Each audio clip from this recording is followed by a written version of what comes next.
భక్తకోటి జనాల యొక్క ఆత్మగౌరవానికి, స్ఫూర్తికి, విశ్వాసానికి, నమ్మకానికి నిలువెత్తు సాక్ష్యంగా తల్లులు ఇచ్చేటువంటి వరాలు పొందుతున్నటువంటి భక్తుల యొక్క ఆత్మగౌరవాన్ని పెంచే విధంగా ముఖ్యమంత్రి గారు వచ్చి పర్యటన చేసి తల్లులను దర్శించుకుంటారు అనుకున్నాము. వస్తా అన్న ముఖ్యమంత్రి రాలేదు. పాపం గవర్నర్ గారు కూడా, రాజ్యాంగ పదవిలో ఉన్నటువంటి గవర్నర్ గారు మరి వారు వస్తారో రానటువంటి సందిగ్ధంలో ఉన్నప్పటికీ బై రోడ్లో వారు రావడం జరిగింది. గతంలో మరి ఎవరు వచ్చినా రాకున్నా మేము ఇన్వైట్ చేయడంతో గవర్నర్ గారు తమిళసాయి గారే గత జాతరకు కూడా రావడం జరిగింది. అదే కాకుండా గవర్నర్ అనేది రాజ్యాంగం ఇచ్చినటువంటి పదవి. దయచేసి టీఆర్ఎస్ బీజేపీ రాజకీయాలను ఈ తల్లుల దగ్గర అలాంటి వ్యవహారాలు చేయకూడదు. మేము కూడా గత 5 రోజులుగా ఎవరు వచ్చినా వారికి ఇచ్చే గౌరవం వారికి ఇస్తూ ఉన్నాం, ఆహ్వానిస్తాం. ఆ తల్లుల బిడ్డలుగా ఆ తల్లుల యొక్క కీర్తిని ప్రపంచానికి చాటాలని, మరి భక్తుల యొక్క విశ్వాసాన్ని కాపాడాలని.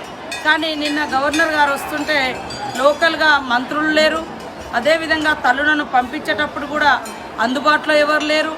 మరి అదేవిధంగా గవర్నర్ గారు అనేది షెడ్యూల్ ప్రాంతాలకు, గిరిజన ప్రాంతాలకు, గిరిజనులకు ప్రత్యేక పరిపాలన అధికారాలు కూడా గవర్నర్లకు రాజ్యాంగం ఇచ్చింది, అధికారాలను కూడా ఇచ్చారు. మరి అలాంటి హోదాలో ఉండి వచ్చినప్పుడు ఇక్కడ రాజకీయాలకు వేదికగా చూసుకొని ప్రోటోకాల్ ఇవ్వకపోవడము, ఇంకోటి ఒక దిక్కేమో ముఖ్యమంత్రి గారు రాక అవమానపరిచారు, ఒక దిక్కేమో గవర్నర్ వస్తే ఆమెకు ఇవ్వాల్సినటువంటి ప్రోటోకాల్ ఇవ్వక ఆ రకంగా అవమానపరిచారు. ఇది మీ రాజకీయాలకు వేదిక కాదు. వచ్చినటువంటి మరి బాధ్యతలో ఉన్నటువంటి వాళ్ళందరినీ గౌరవించుకోవాల్సిన బాధ్యత మన మీద ఉంది. కాబట్టి ఈరోజు దాని మీద నిజంగా పూర్తి స్థాయిలో ఎంక్వైరీ జరగాల్సిందే. అదే కాకుండా మరి ఈ ప్రాంతం అంతా కూడా వెనుకబడ్డ ప్రాంతము. అందుకోసం మేము జిల్లా కావాలని పోరాటం చేసినాము, జిల్లా సాధించుకున్నాం. జిల్లాలకు సమ్మక్క సారలమ్మ పేరు పెట్టమన్నా ముఖ్యమంత్రి గారు పెట్టలేదు. దయచేసి ముఖ్యమంత్రి గారు మీరు రాలేదు, అది చాలా అవమానంగా ఈ ఆదివాసీ సమాజం కానీ అదేవిధంగా కోట్లాది మంది భక్తుల యొక్క విశ్వాసాన్ని సన్నగిల్లేలాగా మీరు వారి యొక్క నమ్మకాన్ని తగ్గించే ప్రయత్నం చేశారు. దానికి మీరు ఖచ్చితంగా తల్లులకు, తల్లి వారసులకు, తల్లులను నమ్ముకునేటువంటి ప్రతి ఒక్కరికి క్షమాపణ చెప్పాలి అని మేము ఈ సందర్భంగా మరి ముఖ్యమంత్రి గారిని డిమాండ్ చేస్తూ ఉన్నాం, కోరుతూ ఉన్నాం. అదే కాకుండా ఈరోజు ఈ ప్రాంతం అంతా కూడా వెనుకబడ్డ ప్రాంతం. ట్రైబల్ యూనివర్సిటీ మరి వస్తే దానికి ఇంతవరకు నిధులు లేవని ఇన్ని రోజులు అన్నాం. ఇప్పుడేమో మేము ఇచ్చినామని అక్కడ సెంట్రల్ గవర్నమెంట్ అంటుంది, రాష్ట్ర ప్రభుత్వం ముందడుగు వేయడం లేదని మరి ఇక్కడ వచ్చినటువంటి సమాచారం. కనీసం ఈ సందర్భంగానైనా మీరు ఆ యూనివర్సిటీని ప్రారంభిస్తారని మేము భావించినాం. మీరు రాలేదు.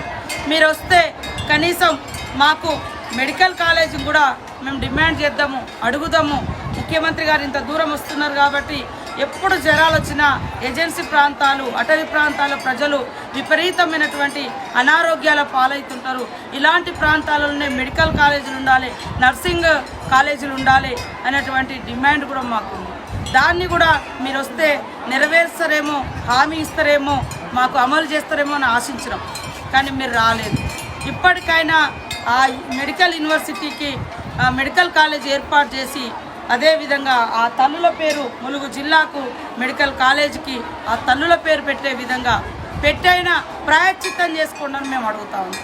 మీరు గవర్నర్ గారికి మర్యాద చేయకపోవడం మూలంగా బీజేపీకి, టీఆర్ఎస్కి ఇట్లున్నదని ఏదో అనుకుంటారని వాళ్ళు భావించారు.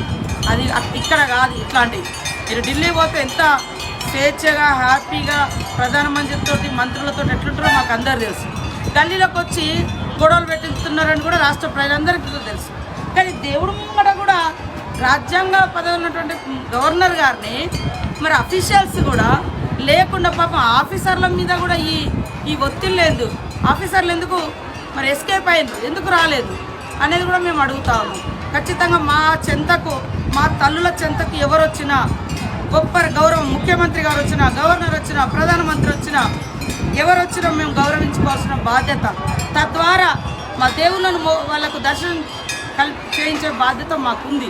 ఒకసారి చెప్తున్నా, రాజకీయాలు పక్కన పెట్టండి, తల్లుల యొక్క గౌరవాన్ని చూడండి. వాళ్ళ 5వ రోజు అసలు నిన్నటితోటే జాతర ముగిసింది. తల్లులు వెళ్ళిపోయారు. తల్లులను పంపించేటప్పుడు కూడా గౌరవంగా పంపించలేకపోయారు. ఎందుకు ఈ వివక్షత, ఎందుకు ఈ అసమానతలు? వేరే దేవుళ్ళ కాడికి పోతేనేమో ఇవాళ ఒకరు అంటారు మేకను తింటే మేక మైండ్ కోడిని తింటే కోడి మైండ్.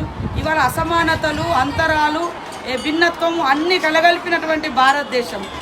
కానీ వాళ్ళ మా తిండిని, మా తిప్పలను, అంటే మేము ఇక్కడ దేవుళ్ళకి ఇచ్చేటువంటి మరి కట్న కానుకలు లేదా పూజా కార్యక్రమాలను కూడా మేకలు తింటే మేక మెదడు, కోళ్ళు తింటే కోళ్ళు మెదడని అనేటువంటి వాళ్ళకేమో సాష్టాంగ నమస్కారాలు పెడతారు. ఇవాళ దేవుళ్ళ లక్షలాది మంది బడుగు బలహీన వర్గాలు, అదేవిధంగా అన్ని వర్గాలు, ఒక కులము ఒక మతము అనేది ఎలాంటి అంతరాలు లేకుండా అందరు ఇక్కడ ఎవరు ఏ కులం ఏ మతం లేదు, అందరూ వచ్చి దర్శనం చేసుకున్నటువంటి దర్శన భాగ్యం. ప్రకృతి శక్తులు, ప్రకృతి దేవతలు ఓపెన్, గుడి లేదు, గుడి గోపురాలు లేవు, కట్టడాలు లేవు, ఏం లేవు, ఓపెన్గా ఉండేటువంటి దేవుళ్ళ కాడికి అందరికీ ఆహ్వానం. కానీ మీరెందుకు అందరు వచ్చేటువంటి ప్లేస్లకు మీరెందుకు రాకుండా కొన్ని ప్లేస్లకు రాని కాడికి రిస్ట్రిక్షన్ చేస్తున్నారని మేము అడుగుతా ఉన్నాం. ఇప్పటికైనా ముఖ్యమంత్రి గారు ఈ ప్రాంత అభివృద్ధి కోసం ఈ తల్లుల పేరుతోటి ఒక మెడికల్ కాలేజీని పెట్టాలి, నర్సింగ్ కాలేజీని పెట్టాలి, ములుగు జిల్లా కలెక్టరేట్ ఓపెన్ చేయాలి, ములుగు జిల్లాకు సమ్మక్క సారమ్మ ములుగు జిల్లా పెట్టాలి, అదేవిధంగా ఏటునాగారం రెవెన్యూ డివిజన్ ఏర్పాటు చేయాలి, ఇస్తానన్న పొడు భూములకు పట్టాలు ఇవ్వాలని ఈ సందర్భంగా మేము డిమాండ్ చేస్తూ ఉన్నాం. ట్రైబల్ యూనివర్సిటీని వెంటనే క్లాసెస్ తరగతులు ప్రారంభించాలి. ఇవన్నీ కూడా ప్రకటించి మీరు ఆ తల్లులకు మరి క్షమాపణ రూపం ప్రాయశ్చితం చెల్లించుకోవాలని సందర్భంగా డిమాండ్ చేస్తాం. హాయ్ ఫ్రెండ్స్, మా టుడే టుమారో యూట్యూబ్ ఛానల్ చూస్తున్నందుకు చాలా థ్యాంక్స్. మరిన్ని లేటెస్ట్ వీడియోస్ కోసం వెంటనే సబ్స్క్రైబ్ చేయండి. అలాగే ఈ బెల్ ని కూడా రింగ్ చేసేయండి. మా నోటిఫికేషన్స్ అన్ని మీ మొబైల్లో వస్తాయి. అలాగే మా వీడియోస్ మీకు నచ్చితే లైక్ చేయండి, షేర్ చేయండి, నచ్చకపోతే కామెంట్ చేయండి.